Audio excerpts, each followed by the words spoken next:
Hi, it's Grandma again, and today's book is Disney Dumbo, The Story of Dumbo. Right here it says, "Don't just fly, soar."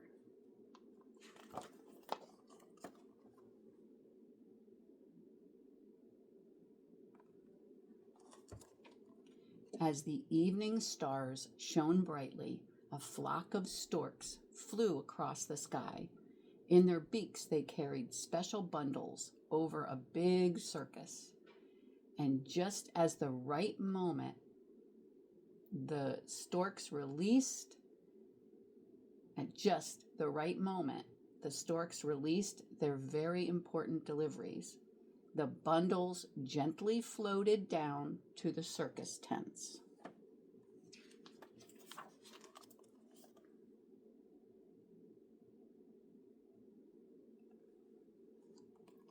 One by one, the bundles opened, revealing newborn animals.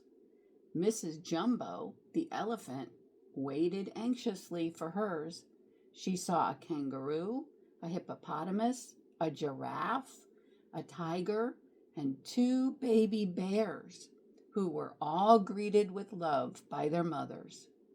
Even after the last bundle fell, Mrs. Jumbo hopefully watched the sky.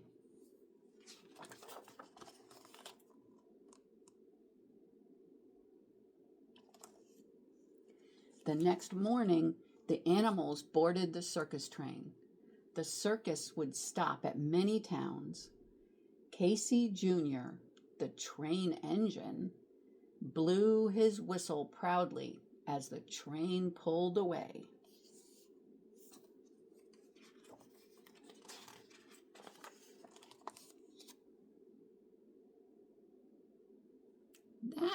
Oh my goodness, that's Florida. That's where Grandma lives. Way up high, a very tired stork was sitting on a cloud. His heavy bundle was right next to him. Mr. Stork was lost and very late. He needed to find Mrs. Jumbo. Suddenly, he heard the happy whistle of Casey Jr. "That's it!" shouted Mr. Stork. Delighted, he grabbed the bundle and flew quickly toward the circus train. There's the circus train.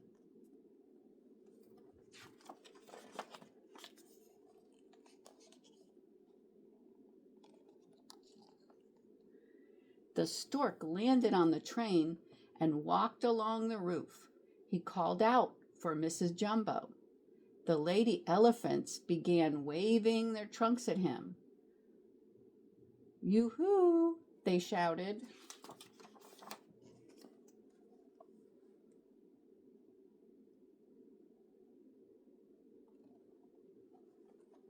Mr. Stork delicately set down the bundle in front of Mrs. Jumbo. She was overly joyed. Her baby had finally arrived. After contemplating his delivery, completing his delivery paperwork, the stork asked if she had a name picked out. "Jumbo Jr.," Mrs. Jumbo declared.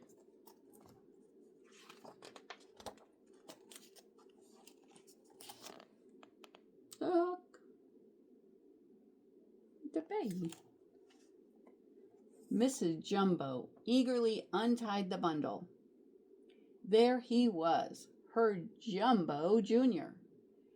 He was more adorable than she could have imagined. She immediately fell in love.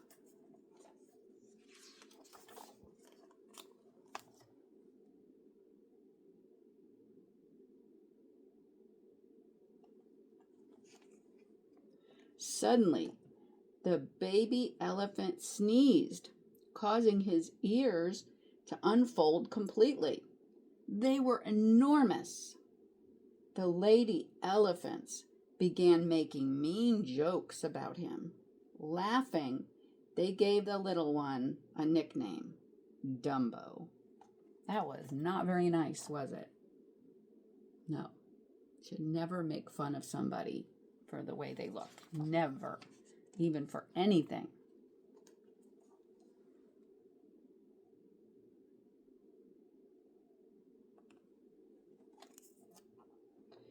Angry at the teasing from the other elephants, Mrs. Jumbo whisked her baby away. She cradled him. She loved everything about him, especially his big ears. Dumbo smiled. He felt safe, warm, and happy with his mother.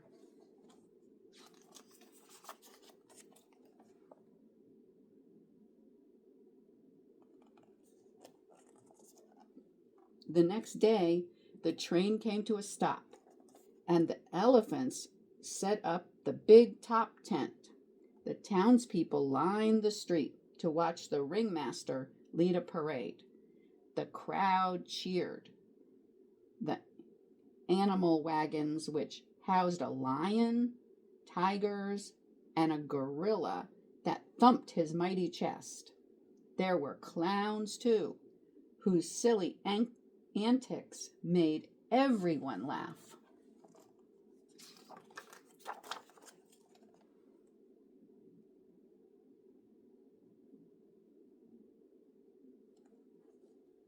A proud Mrs. Jumbo marched down the street.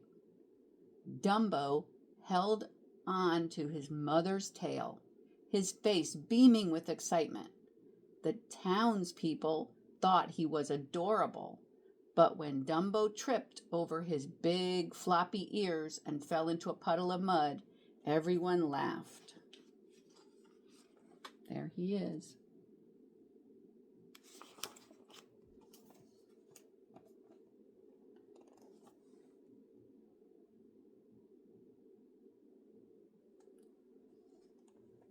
Back at the tent, Mrs. Jumbo gave Dumbo a bubble bath and got him squeaky clean. A group of young boys entered the tent and began making fun of Dumbo. One of the mean boys grabbed Dumbo's ear and began blowing into it. Dumbo tried to hide behind his mother's leg.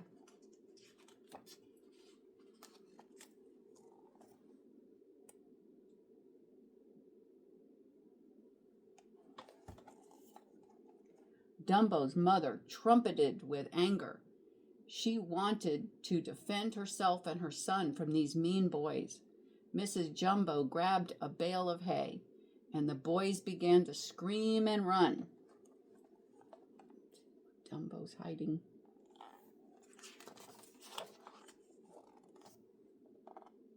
Oh no. The ringmaster ordered his men to capture Mrs. Jumbo. They threw ropes around her so she couldn't move. Then the ringmaster took little Dumbo from his mother, who bellowed with anger and fright.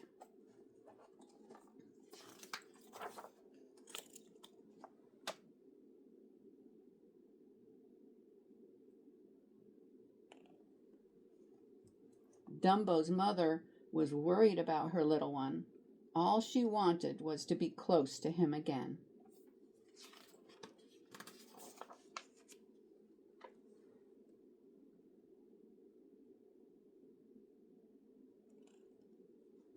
Dumbo didn't understand why they had taken his mother. He tried to join the other elephants, but they turned their backs on him. Then they started talking about Mrs. Jumbo and the trouble she was in. They blamed everything on Dumbo and his big ears. This is not very nice.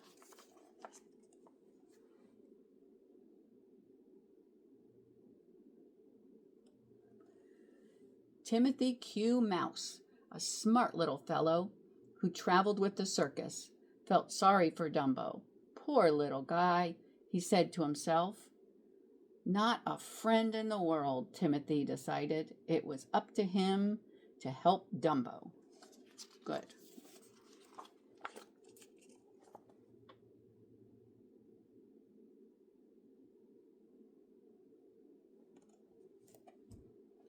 When the elephants saw Timothy, they shrieked in terror.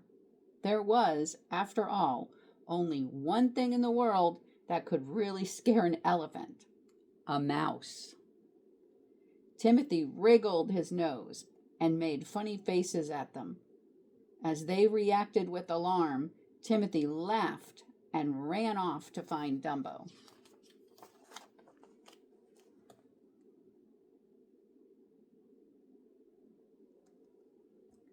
Dumbo was hiding in a bale of hay. He didn't want to talk to Timothy at first, but Timothy fed Dumbo a delicious peanut and said, "I think your ears are beautiful." Dumbo smiled. He had made his first friend.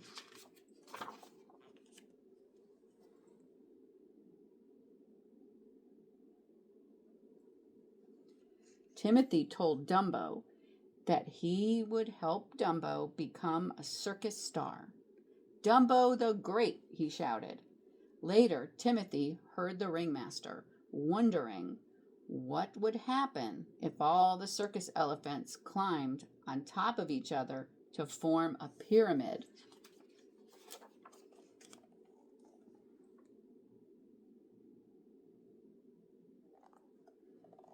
When the circus ringmaster went to sleep, Timothy snuck into his tent, hiding beneath a sheet like a ghost. The mouse whispered into the ringmaster's ear. He suggested that the big circus act should end with the baby elephant jumping on top of the giant elephant pyramid. "Dumbo," Timothy whispered. "Dumbo."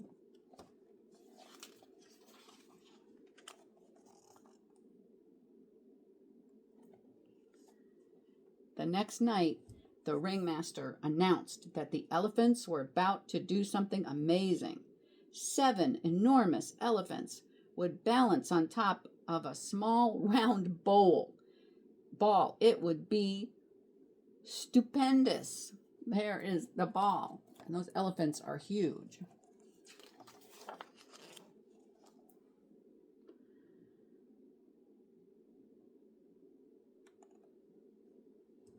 Dumbo's job was to run into the ring, jump on a springboard, and land on top of the elephant pyramid. But when Dumbo practiced his run, he tripped over his big ears. Thinking fast, Timothy tied Dumbo's ears up over his head. It was showtime.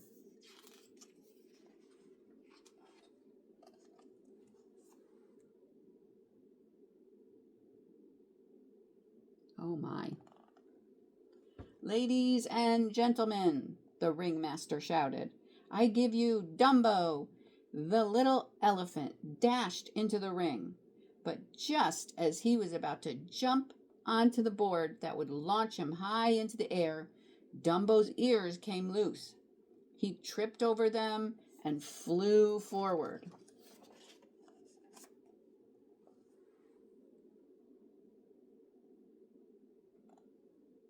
Smashing against the red ball on which the elephants were balanced. As the ball began to roll, the elephants began to wobble. They swayed left and then right, trumpeting with fear. They hung on bravely.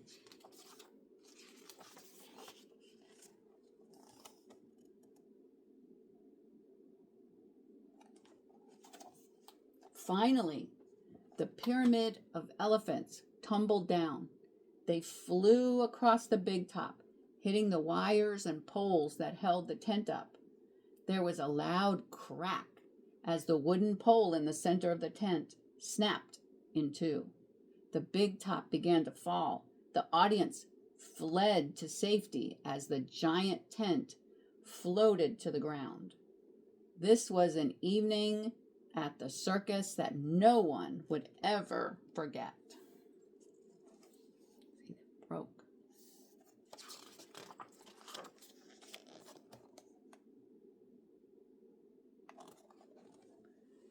After everyone boarded, the circus train chugged into the night.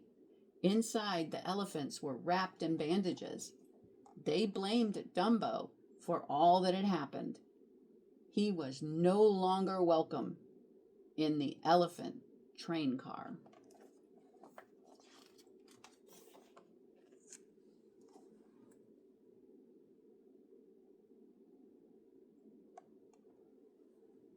So Dumbo started working with the circus clowns.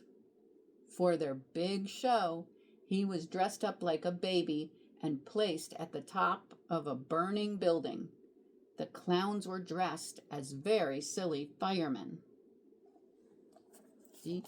You see, they're very silly clown firemen. And there's Dumbo way at the top, dressed like a baby.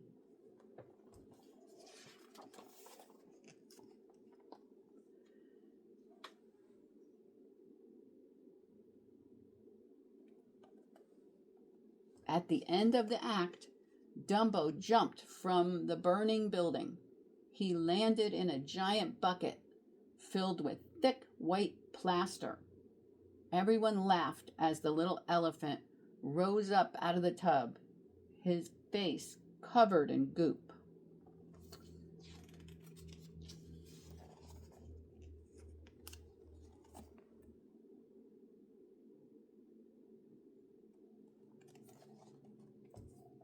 Timothy did his best to cheer up Dumbo. He gave him a bath and told him how well he had done. Dumbo wouldn't listen. He missed his mother. Luckily, Timothy had a special surprise in mind for his good friend Dumbo.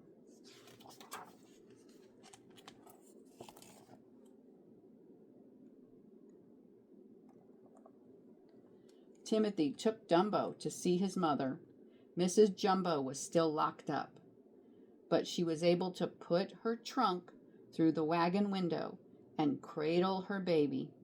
Dumbo smiled as she gently rocked him. Aw, aw.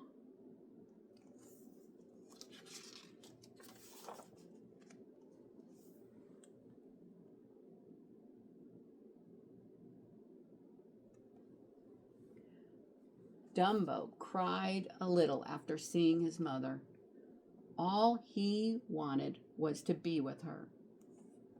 Once he lay down to sleep, he began to have the strangest dream. In the dream, he was blowing bubbles. Soon the bubbles looked just like elephants, elephants that danced and flew.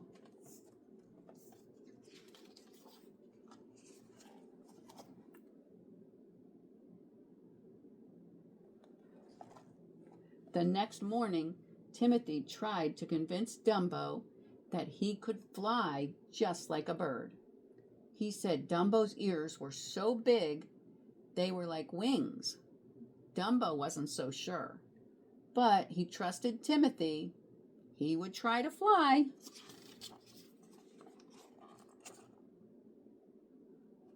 Do you think Dumbo's going to be able to fly? He's an elephant.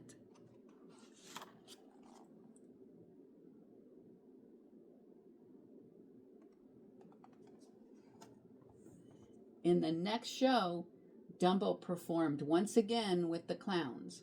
They wanted him to leap from the burning building, but this time, Timothy had given a feather to Dumbo. Timothy said it was a magic feather that would help him fly. Holding it tightly, Dumbo got ready to jump.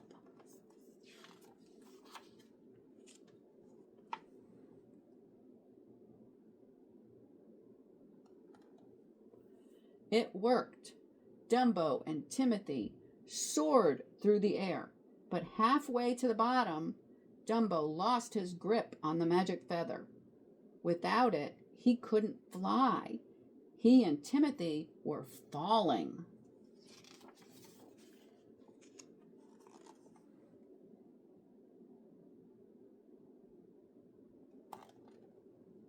With the wind whistling past, as they sped toward the ground, Timothy quickly told Dumbo that the magic feather wasn't real. He didn't need it. All he had to do was believe in himself.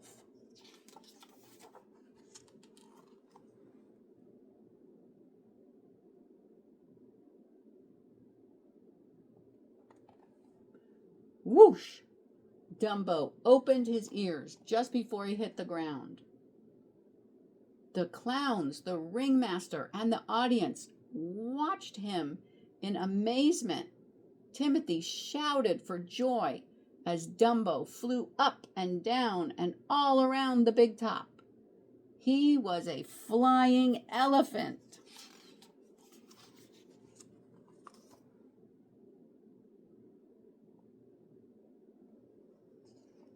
Then Dumbo began to play.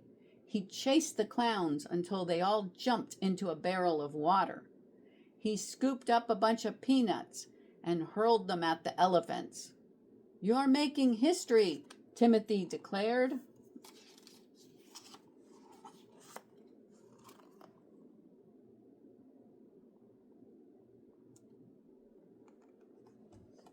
In the days that followed, Dumbo became the most famous elephant in the world. The circus was more popular than ever. People came from all over to see the little elephant fly. Timothy, who was now Dumbo's manager, became famous too.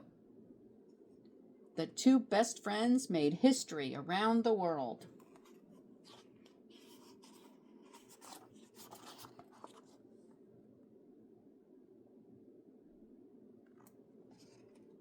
The ringmaster freed Dumbo's mother and gave her a fancy car at the end of the circus train to share with her son. For Dumbo, there was nothing more wonderful than being with his mother again. When she hugged him tight, he was the happiest elephant in the world. Even though Dumbo was now a star, he would always be Mrs. Jumbo's baby.